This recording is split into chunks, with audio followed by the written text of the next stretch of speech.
หมายสูงค่ะเมื่อได้เป็นวันที่3เดือนธันวาคมปี2026ในตอนได้เดือนพี่น้องค่ะมาถอมบัดเลยเพียนด้วยเกี่ยวเลยลองย่อกาตั้งเป็นอันลีโกลีฟ้างพ่องขิงข้าวฮ้อนใหม่ในเมื่อเหลียวในได้หันไลว่าสื่อข่าวนอกเมืองข่าวละลายห้องการเปิ้นก็เปิ้นแพปันตั้งโฮก้นวันก้นเมืองให้ฟังสติย่อกาตั้งเป็นอันในเนี่ยค่ะเฮาค่ะพี่น้องมาถ่อมเลยเพียนด้วยค่ะเนาะย่อกาตั้งเป็นอันในได้ก็มีชื่อว่า heat stroke นั้นก็ตั้งเป็นลมแลดในค่ะ มันเป็นเพ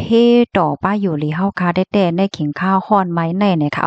มันเป็นย่อกาตั้งเป็นตีอันลูกมาตีลองค้อนไม้ค่ะเพราะว่าโตโก้นเฮาคาได้ไล่รับลองค้อนไม้น่ะอาล่าเนี่ยจึงบางปอกแน่จางสูงถึง40 ดีกรีเซลเซียสค่ะมันในก็ได้มีฝั่งห่างออกมาเหมือนจังหนังตาลับซึ่งว่าเหมึงกวางถอยใจไหวโหใจดีเต้นแปลกๆเปิงๆค่ะมันก็ในก็ถึงตีล่มลืมโตกว่าเฮ็ดจังได๋ค่ะ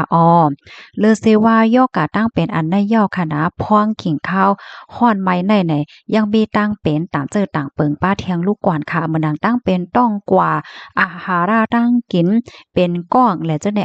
ลองตั้งจังได๋ทำลูกดีไหลมาล่ะไหนมันก็ลูกมาตีจึงแมงแบคทีเรียไวรัสว่าจังได๋นะคะลูกมาตีนำกินอาหาราตั้งกินและจังไหนค่ะปะยอก็มีเทียงเขาฮ้อตั้งเป็นบิดเนี่ยเนาะอันนี้ก็ลูกมาตีแบคทีเรียค่ะ มาเทียงอันหนึ่งก็เป็นตั้งเป็นขี้หัก2 คนค่ะบางป้องบางไลในตั้งกินตั้งยำอันที่เฮาขายเฮ็ดไว้กลางไหนไปกินกลางค่ำเนี่ยมันร้อนไหมคะลูกเนาะตั้งกินแน่มันหลียอว่ามันเหม็นกว่าเหย้าในเฮาคาซ้ำเสียหลายมากินในอำสางถูกก็จังเฮ็ดให้เป็นต้องโคนต้องกว่ากันต้อๆรับเปิ้นเฮาว่าขี้หัก2 คนและจังไหนไลค่ะตั้งเป็นเที่ยงเมี้ยวหนึ่งซ้ำเป็นไทพอยด์อันใดห่ำมีฝางหางมีลมหนาว โหเจ็บเฮ้อๆโอนๆโน่นๆไหนพี่น้องค่ะจ่องฟังหันแม่นโหนะมังก็ในป้อมันมาแห้งหนาลาเคยอยู่ลีเหียวก็เฮ้อโอนโน่นเหมือนจังก้นมีเอ็นมีแห้งกว่าจังไหนค่ะนะมาเทียงค่ะอันนี้ซ้ำเป็นไวรัสตับอักเสบเส้นเอและเส้นอีไหนลูกมาตีอาหารตั้งกินและนำที่อันหวยหังจังไหนค่ะมาเทียงตอนหนึ่งค่ะตั้งเป็นอันตื้อเคิกผิวเนื้อผิวนางไหนตั้งเป็นในมันเต็มอยู่หลายๆเสี้ยนค่ะนะเหมือนจังหนังมังก็ในเพราะว่าญาติแหลดแห้งหนาอาล่าอำนั้นก็คือออกนำแห้งหนาอาล่าไหนจึงมันเป็นเผิ่นเป็นตุ่มแหลงๆคมๆเลยเฮ็ดจังไหนออกมาค่ะแทงอันหนึงก็นาพาเนาะนาในเพราะว่ามันเติงญาติแหลดขิงข้าวมาเหลียวในซ้ำมันแหลดมันฮ้อนไหมหนาอาล่าไหนก็มีตื้อตั้งจางเป็นนาพาไล่ง่ายก็นั้นเลยเมื่อว่าเฮาคาได้ออกเขาออกเฮิรนกว่าไดมื้อเนื้อนั้นหาไลหังแฮ่นโตกัน มันจังหนอว่าตื้อกูว่าตื้อมาโคห้าตาปันอ่ามนต์อันเฮแลดว่าเฮาว่าเฮ็ดจังเนี่ยเนาะป้อมใจจังนั้นได้นาในก็ได้จังเป็นลำกว่าเป็นนาพากว่าเนี่ยค่ะมาแทงตอนหนึ่งค่ะสังว่าเฮาคาใส่เสื้อเพียเสื้อปอดให้เตอแลดแห้งหนาอาลาหึงๆเนี่ยจึงจังมีตื้อตั้งเฮ็ดให้เป็นแคนเซอร์ผิวเนินหนังจังไหนป้าแทงลูกก่อนค่ะ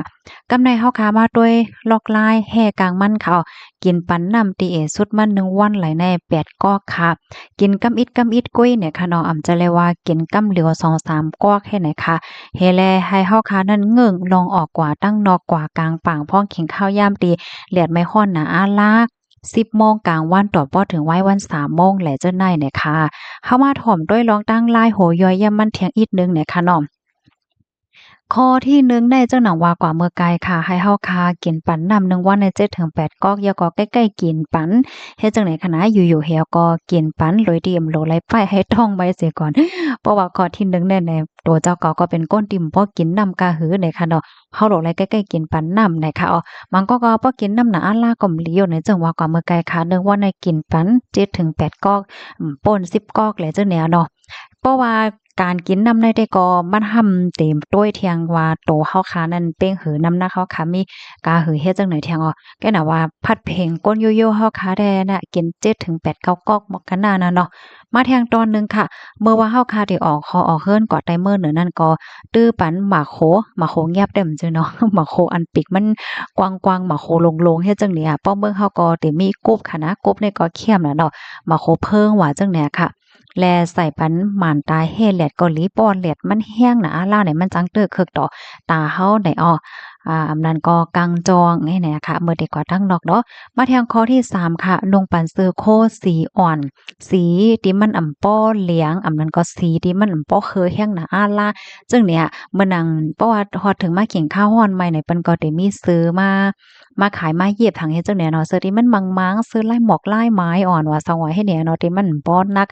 ป้อหนาแห้งหนาป่นตีจังไหนมาทางตอนหนึงค่ะ ก็เป็นไรได้ก็พ้องกลางวันออกแลดไม่แห้งน่ะอาล่าแน่เงิ่งอย่าไปกว่าตากแลดอำนั้นก็เฮ็ดได้เฮ็ดเน้อเนี่ยค่ะเนาะป้องเงิ่งไรได้ก็เงิ่งตอนตาพี่น้องค่ะมันก็ที่เฮ็ดการตากแลดนั้นได้ก็น่าใจว่าอยู่หนังเก่าค่ะเนาะเฮ็ดก็สำไรให้ไหนค่ะนะมาเที่ยงข้อหนึ่งค่ะให้เงิ่งลองกินน้ำเมาแอลกอฮอล์ว่าได้เป็นปิยาน้ำเมาปลาเจ๋มน้ำแดงหวานกาแฟอันที่น้ำหมักไม่หมักดอกที่อันใส่น้ำตาลเกลือหวานสูงๆแห้งๆเนี่ย อันนี้ก็เงิ่งเนี่ยค่ะเนาะอำใจว่ากินขนาดมื้อหนังกลางเลยพี่น้องใครกินกาแฟเนี่ยก็กิน1ก๊อก2ก๊อก5ให้แหน่เนาะบางก็ในไม้แห้งน่ะอาล่าเนี่ยก็ซื้อกินน้ำที่เปิ้นเฮ็ดขายนั่นค่ะนะน้ำเนงหวานว่าน้ำกาแฟว่าให้ไหนป้อกินนึงวันกว่าเป็นหลายๆก๊อกเนี่ยก็มันจังเติบไปอยู่ลีไลเนี่ยค่ะเที่ยงตอนหนึ่งพี่น้องคะฟังด้วยพายอ่อนสมว่ามันเป็นสีเหลืองสีเหลืองแก้มน่ะอาล่าสปอกให้เป็นสีเหลืองหมักจ้อกว่าสังว่าให้ไหน ให้ฮิบเน็ตกินปันน้ำกำเหลียวนะคะอ๋อมาเที่ยงตอนหนึ่งค่ะสังว่ามีฝังหางแปลกๆเปิงๆในให้ลานในก้นหิมห้อมเฮานะคะอ๋อเหมือนจังหนังว่าเอ๊ะบ่แค่หลีแค่เล่าอันได้แค่เนี่ยเนาะเพราะว่าเป็นไตเป็นเนื้อมาเนี่ยเปิ้นก็แต่จางจอยเทียมปันไลเนี่ยค่ะข้อมูลตอนในคาเลยเป็นว่าที่ห้องการฝ่ายป้ายอยู่หลีเมืองไทยเตรียมตังไว้ค่ะอ๋อพี่น้องค่ะรับถอมยาวหันเทินจึงหือพองค่ะเพราะว่ารัฐเกี่ยวกับไปลองข้าวฮ้อนข้าวใหม่ในได้อร่อยมันน่าใจได้เด้ค่ะอ๋อเนาะก้อยกะว่าเพราะว่าเฮาค่ะคู่ไว้ หางแฮนโตตันไหวเนี่ยก็มันก็เตจอยเฮ็ดให้เฮาคาลดยอมลวงตีอันกึ่งกลางใส่โฮบทบยาลองอันจังเตอคึกดอกไปอยู่หลีเฮาอะสองว่าจังไหนไล่เฮ็ดได้นั่นน่ะนะเมื่อปีกายในว่าฮ้อนไหมยาวค่ะดอกปีได้เตเตอฮ้อนไหมเหลือเสปีกายที่ป่นมาเฮ็ดจังได๋ค่ะว่านะตอนดาพี่น้องค่ะก็หลายค่ะดอกตีอันอยู่ไหวเปิ้นตีอันอะโลมันใหม่น่ะเจ้าในสังสิงเนี่ยก็อย่าลืมพางเฮียนไว้ป้าค่ะดอกอันเตจังจอยลดยอมปั่นลองตั้งใหม่เหมือนจังว่าพัดลม5พัดลมอายน้ำ5สังหาเฮ็ดไหนนี่เพราะว่ามันฮอดถึงขิงข้าวฮ้อนไหมมาแต่ๆก็หาซื้อก็ยาบ่ค่ะนะกะคันมันก็หำกึ่งกลางคืนเฮ็ดได้นั้นค่ะน่ะตอนตาเคินเลยดีมีไว้แอร์ก้อนไหนได้ก็ได้เลยว่ากามเลยค่ะเนาะเปิดอีกนึงมันกัดเอาไหนก็เอาพัดลมจอยนี่ก็แค้นอยู่เฮ็ดไหนค่ะนะย้อนให้กูก็มีป้าอยู่หลีตีเต็มโทนกันเสกำตีพี่น้องค่ะอยู่เป็นหือพองค่ะจ่องป้าฮ้อนค่ะมื้อเหลียวในต้องตักกันมาไลในค่ะนะยินจมมีน้ำค่ะเอาไม่ส่งค่ะ